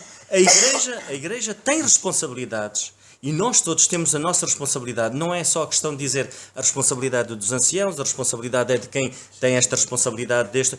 A responsabilidade é nossa. De quê? Porque há que fazer um trabalho com esse casal. Há que trabalhar, há que voltar a reconstruir e lá está, se calhar emendar feridas para que possam ser saradas, né? Mas há que fazer um trabalho. E isso não é uma coisa de 2 dias, nem 3 dias, é um acompanhamento, são telefonemas, era o que o David dizia, aquele irmão tinha um problema terrível com o tabaco, com o vício do... E ele às 3 da manhã ligou ao David, olha David, eu estou com... E o David estava disposto a ajudá-lo. Será que nós estamos dispostos a sair do nosso lar para ir ao outro lar, sentarmos com esse casal, orarmos e dizermos, olha, a vossa linha de pensamento, porque geralmente quando existem esses problemas, atiram-se culpa um ao outro, mandam pedradas um ao outro, alejam-se uns aos outros. Há que haver alguém de fora e tem que ser, e a Igreja é responsável por isso. Todos nós somos responsáveis por isso. E o facto de estarmos juntos, o facto dos jovens estarem juntos, ainda hoje dormiram aqui, isso vai-vos criar laços para o resto da vida. E eu falo por mim, na minha experiência, que muitas vezes no meu próprio casamento tive problemas e eu fui buscar ajuda de outros irmãos. Mas nitidamente. E talvez se tu tinhas feito, não estavas casado agora. Se calhar, David, se calhar havia, por culpa minha, obviamente, mas lá está. Outros irmãos preocuparam-se, oraram e ajudaram-me nesse sentido. E eu acredito plenamente que a Igreja tem uma responsabilidade muito grande. Não é só o facto de dar um conselho, é estar ali. Mas isso também, para complementar o que o Nando está a dizer, às vezes nós não fazemos ideia do que é que os irmãos, que dificuldades é que podem estar a passar. Porque as pessoas... também são importantes. É preciso estar perto. E porque as pessoas também se resguardam e guardam os problemas para elas. Mas isso já a própria pessoa tem que perceber que o conceito também de igreja e de congregação e de assembleia e o corpo é isso mesmo. As pessoas têm que, quando têm algum problema que não conseguem resolver por elas próprias, têm que levar até aos irmãos para tentar também receber conselhos e ajuda com base bíblica, obviamente. Ajuda vem sempre de Deus e a solução vem sempre de Deus. E muitas vezes nós não estamos a ver essa solução. E se também nos guardarmos para nós, também não vamos conseguir solucionar nada. E também tem que partir da pessoa que tem o problema chegar-se à frente para ter a iniciativa de falar sobre esse problema. E ter a consciência que tudo aquilo que se constrói demora tempo, exige trabalho e esforço, e destruir é rápido. E portanto sempre temos... Há coisas que se podem construir em 3 dias. Derrubai este templo e em 3 dias eu retificarei. Acho que sim. Numa situação em que há um casal que namora, um casal, homem e mulher, mas não são casados aos olhos da lei, não é? Ou perante a igreja, e têm um ato, e já praticam um ato sexual. Nesse caso, por exemplo, ele é crente, ela é descrente, ou no caso de serem os 2 crentes, pode haver essas 2 situações em que, pronto, a carne é fraca e caem nessa tentação e praticam um ato sexual. Nesse caso devem casar, obrigatoriamente? Ou não? Sim e não. Olha, se um filho está envolvido, sem dúvida que sim. Okay. Se ela está grávida e engravidou, sim. Okay. Se não, okay. Não. Okay. Mas a Bíblia não diz que só no casamento sim, mas é um pecado que foi cometido. Okay, vamos dizer que é um adolescente, 15 anos, teve sexo com a menina. Vamos casá-lo? Okay. O que é esse casamento? Um erro maior, não é? Era para cobrir um erro, outro erro ainda maior. Sim, então caiu em pecado, é um pecado horrível. Há aí uma responsabilidade, sem dúvida, se há uma criança, agora as famílias, que Deus os ajuda, não é? Há aí questões muito difíceis, mas obrigar, irmãos, eu vou dar 2 exemplos que eu conheço, sou cá em Portugal. Uma jovem de 17 anos, pela primeira vez vai a uma festa universitária, ficou bêbada. Okay. E ela acorda com as cuecas na cara. Okay. Investigação policial, tudo mais, descobre-se o rapaz que fez isto. O rapaz foi o rapaz que convidou-la de uma outra igreja. Os 2 são crentes. Obrigá-los a casar? Okay. Ele fez um crime horrível. E só para vocês saberem, eu acredito que, e já fiz isso uma vez, que em certos casos a coisa certa é dizer ao crente: vamos à polícia porque você cometeu um crime e tem que ser responsável desse crime. Okay?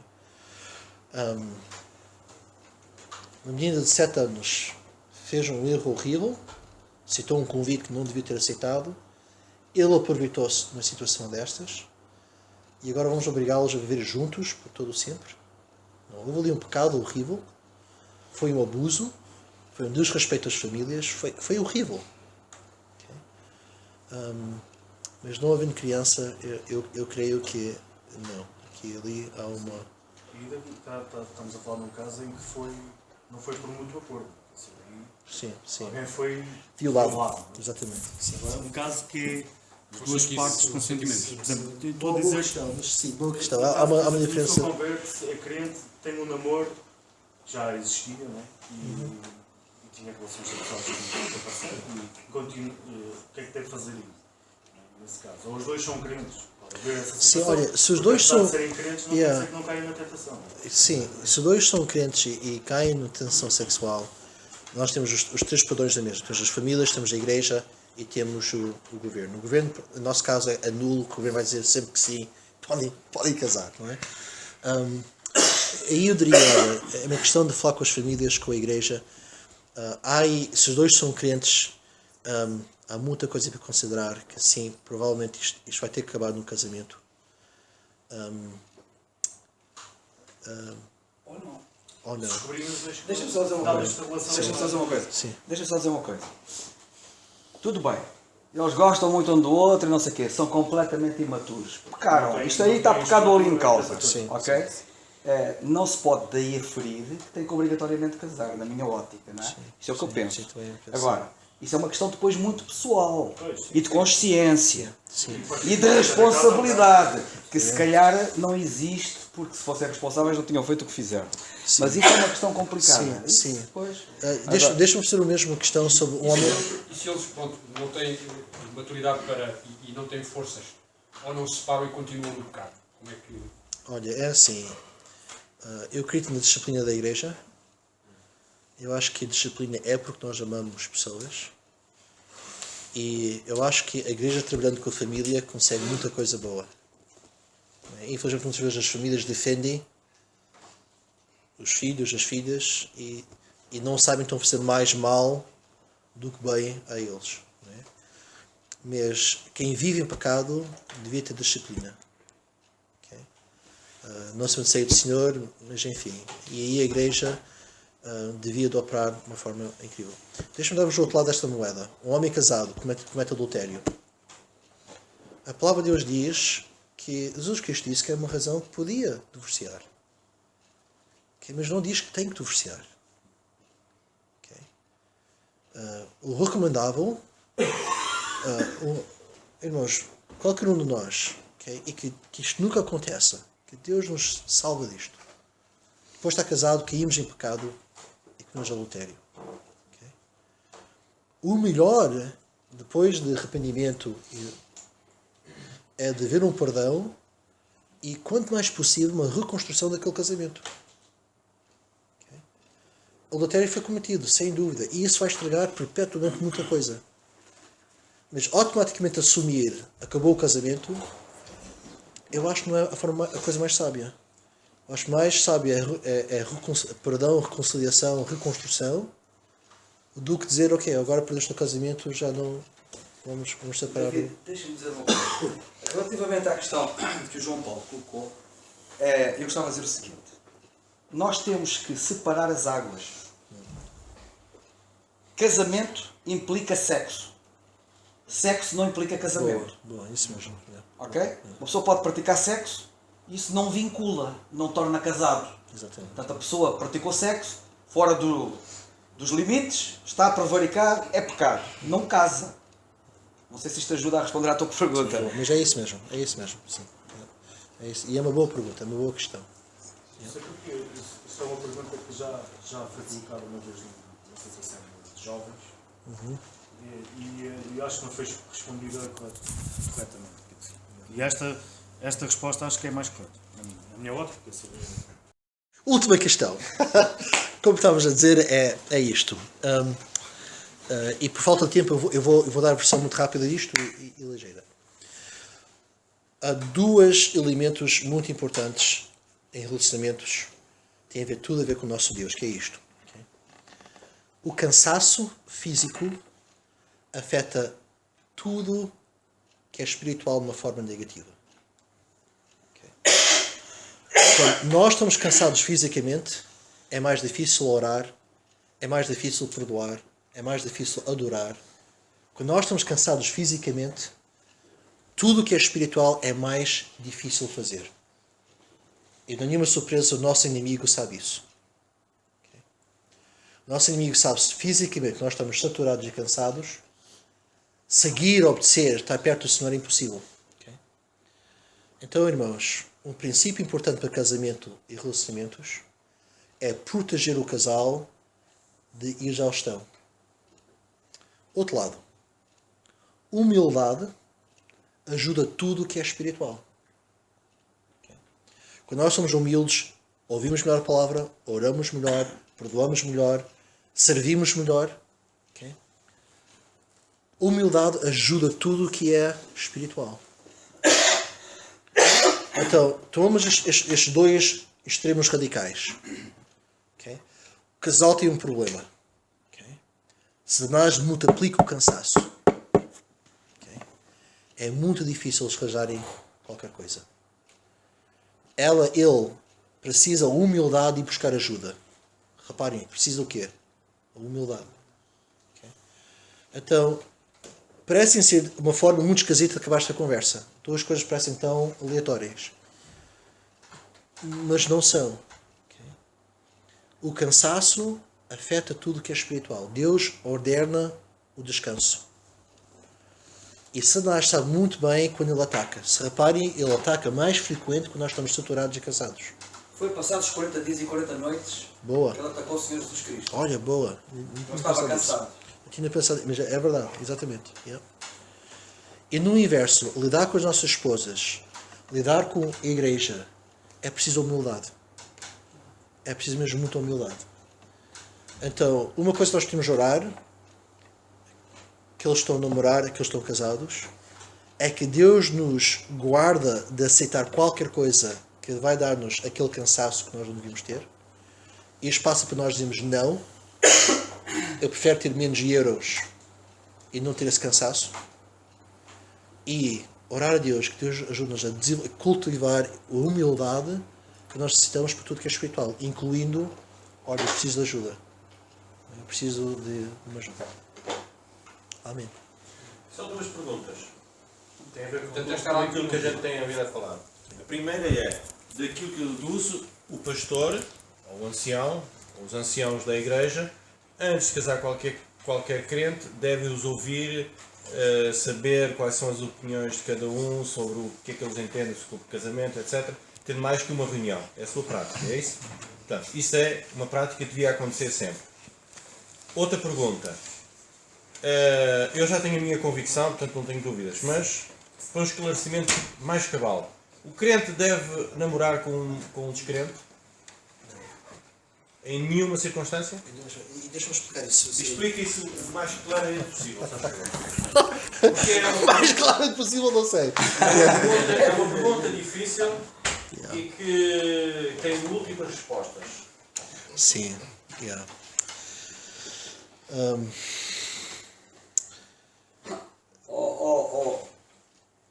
Isso deve ser para ti, pá. Ok, vamos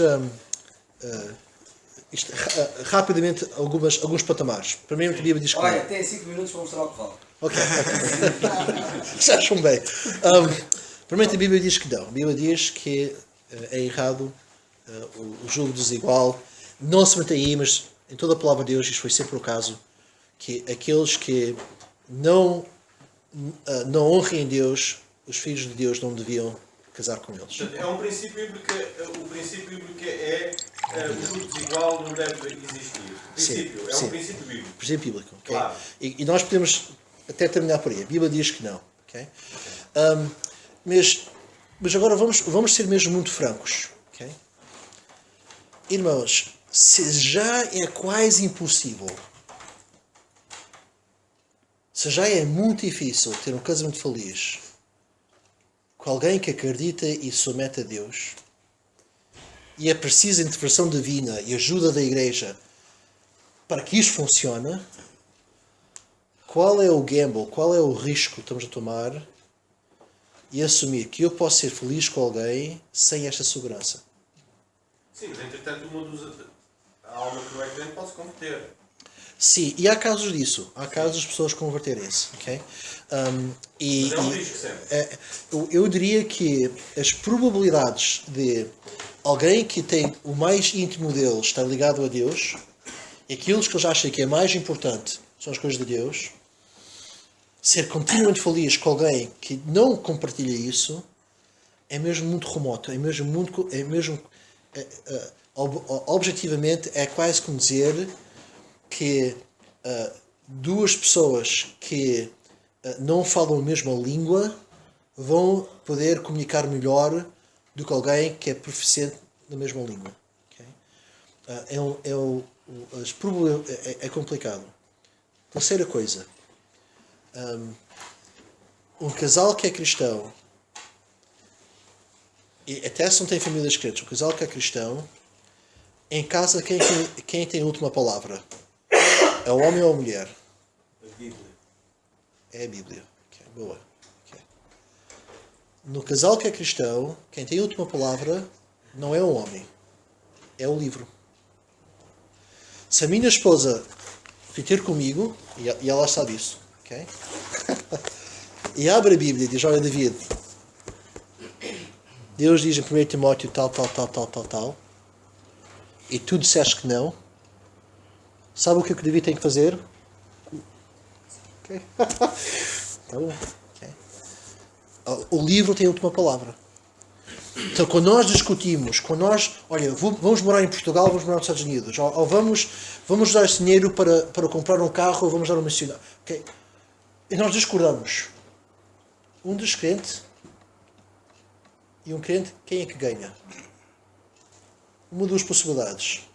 Quem empurra mais, alguém que consegue manipular melhor. Olha, se não faz, não tens sopa por um mês. Não sei, ok? Num casal crente, quem é que ganha? Os dois. Porque é o Senhor, é o livro que vai determinar as coisas. Então, irmãos, eu diria que há poucas regras sem exceção. Esta é uma delas. Okay? Eu nunca diria que Deus está a levar-nos a namorar com alguém que é descrente. Mas pode ser que Deus sabe. Sim, então Deus sabe que naquela altura poderiam namorar. Então, nesse caso, não. Não sei se foi 5 minutos ou não. Tem mais uns pós. Veio uma outra circunstância à minha mente. Que tal os casos em que os dois estão casados e na atração ou o amor acaba, como eles dizem. Eu já não sinto nada para a minha esposa. Irmãos, é pecado na mesma estar nessa situação. Ainda que não divorciam, a palavra de Deus manda-nos amar as nossas esposas. Não é, pronto, eu estou na igreja, não vou divorciar, eu vou... estão a cripple, estão a custear a igreja da mesma forma. Deus manda-nos amar as nossas esposas. É um verbo, é um mandamento de fazer. Okay? E da mesma forma que nós podemos ter problemas, temos de pedir socorro e ajuda, isso é uma coisa que eu recomendo imensamente muito. Okay? Não é por qualquer coisinha que nós vamos falar a alguém sobre o nosso casamento, é muito difícil falar, mas se há alguma coisa que a luz vermelha começa a passar, é quando eu já não amo, eu já não sinto amor por esta mulher que Deus me deu. Isso já é grave. E nós devemos ter tudo possível agora para buscar ajuda para isso mesmo. Posso só ainda dar uns pauzinhos? Aquela questão de há pouco que falámos na parte da manhã, no velho Israel, relativamente à poligamia. Como é que... Boa pergunta. Então, a pergunta é, no Velho Testamento, homens casaram com várias mulheres, não é? E irmãos, é uma questão de continuar a ler. Nunca resultou bem. Okay? Mas, por exemplo, desculpem o meu irmão. O Salomão, por exemplo, não me lembro de ter lido que algum profeta o contestasse nesse aspecto. No entanto, ele casou com várias mulheres ao longo do... Mas a própria Bíblia diz que as mulheres desviaram o coração dele para os seus deuses. E a Bíblia fala nisso. Que as mulheres que ele casou desviaram o coração de Salomão. Já agora tive alguém que... Mas não há nenhum profeta, eu pelo menos não me lembro de ter lido na Bíblia, que contestasse... Não precisa, porque Deus disse que quando criou Adão só lhe deu uma mulher. Sim, nenhum profeta e essa condena... depois replicado várias vezes, nomeadamente nas epístolas de Paulo. Okay. Sim. Portanto, não é preciso o profeta dizer. Nenhum profeta diz... acho que é uma resposta muito que se calhar até é muito fácil. Qual é que é? Não sei qual é que é a passagem que diz que o homem se deixará a sua família e se unirá à sua mulher e serão os dois. Pois, os dois. Yeah. Não sei se diz assim. Sim. Serão os dois. Uma só carne. Sim. O fato que os homens de Deus no Velho Testamento tiveram mais com uma mulher, irmãos, em cada caso que a palavra de Deus registra também como isso correu mal. Okay? Nunca registra que isso foi uma coisa com sucesso. Salomão é talvez o melhor exemplo disto. Okay? Salomão desvia-se de Deus por causa das suas mulheres. E Davi também? Foi por causa do pecado? E por causa do pecado, exatamente. Por exemplo, no caso de Abraão com a serva, foi porque Deus deu ouvidos à mulher? Exatamente. E enquanto o filho de Agar, Deus vai ter misericórdia e compaixão, diz a Romanos que nem todos os filhos de Abraão foram filhos da promessa. Mas aos filhos da Sara é que Deus deu a promessa. Ou seja, eram filhos ilegítimos. Exatamente. Então, porque era um casamento ou uma relação ilegítima. Então, nós temos aqui uma coisa que muitas pessoas discordem comigo, e perdoam-me se isto é o caso. Quando Jesus Cristo disse Moisés permitiu, ele não está a dizer que Deus permitiu o divórcio. Quando ele vem perante Jesus Cristo e diz, mas Na lei, Moisés deu uma Carta de desquite. carta de desquite. Procurem isso. Onde é que isto está na Bíblia?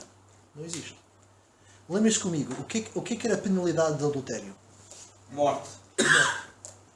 Quando Jesus Cristo, e tenho irmãos que discordem comigo nisto.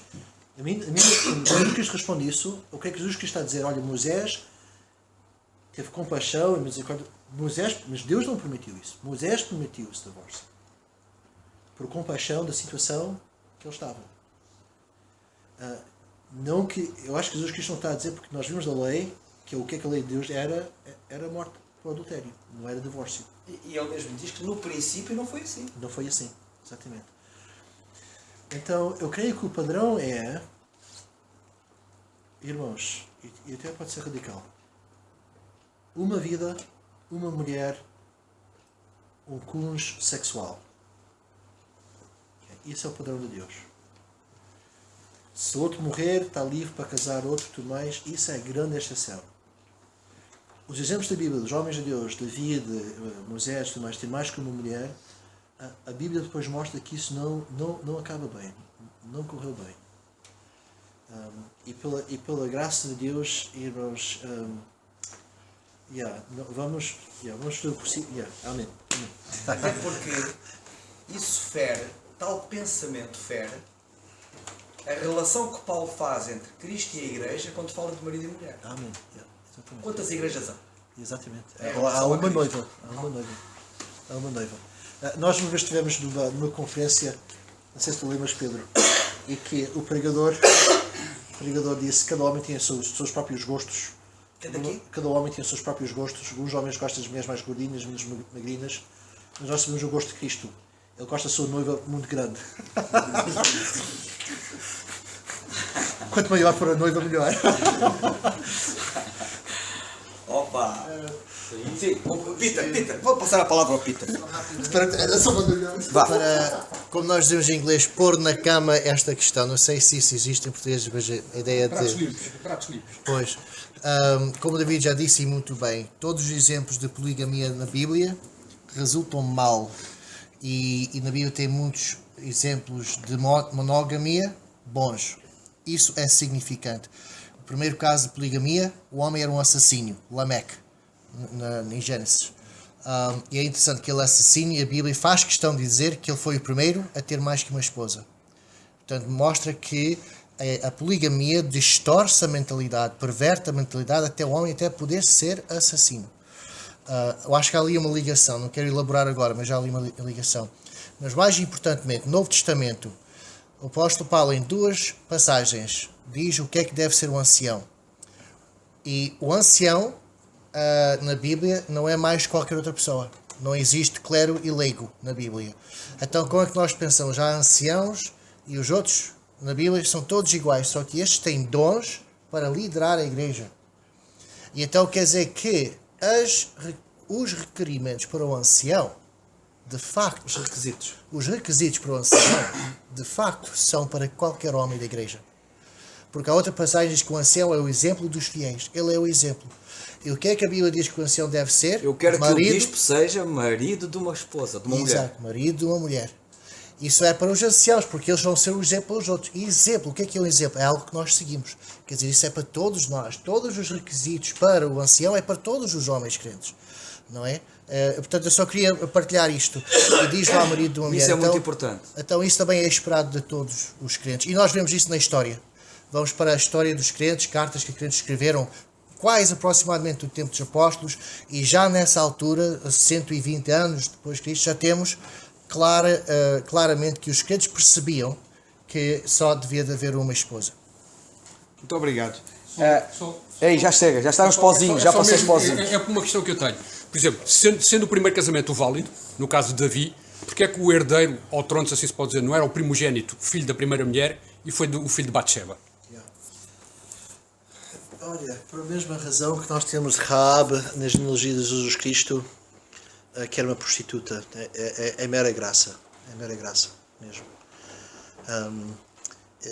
Eu não vejo, e eu sei que nós temos uma argumentação, então houve a bênção de Deus sobre esse casamento. Se os irmãos reparem, a vida de David tem uma grande falha, quase logo no princípio. que é com mulheres. Okay? Bathsheba não foi uma coisa que aconteceu por um acidente.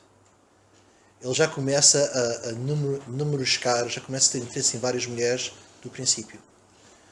E os seus filhos é que vão pagar o preço. Okay? David é um péssimo exemplo de família.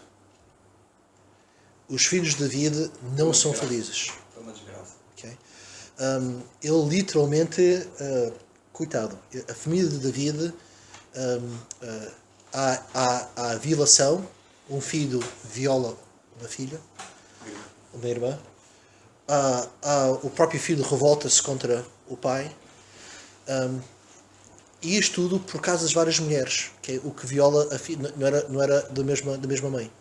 Okay? Então, quando nós vimos Bathsheba, nós estamos tentados a pensar que foi pronto, ele caiu. Não, houve ali um coração com mulheres que foi desenvolvendo. E isso é o resultado. Então, porquê então Deus escolheu Salomão com Bathsheba? Olha, pura graça. Eu não sei explicar isso. É a misericórdia de Deus que escolheu e permitiu. A nossa reunião terminou e, portanto, até uma próxima, que será brevemente e vai ser muito bom. E como aperitivo, vou apenas dar um pensamento, a resposta também ali ao nosso irmão José, que é o seguinte. A pergunta dele foi porquê que o primogênito? Não sei, que seria, digamos, o lógico. Pela mesma razão que todos os primogênitos foram mortos e maus. Fala-nos do primeiro nascimento, que é o nosso primeiro nascimento. Não tem salvação. Temos que nascer de novo. É um pensamento para vocês pensarem. Pensem em todos os primogênitos. Pensem no filho pródigo e no outro. Pensem no Abraão e o Ismael e o Isaac. Pensem neles todos. Mas Abraão não foi o primeiro? Não, estou a falar destes casos dos filhos primogênitos, ok? Pensem em casos deles e vejam como o primogênito estava a ser perdido. É apenas um pensamento, para pensar na parte espiritual, naturalmente. Mas pronto, terminou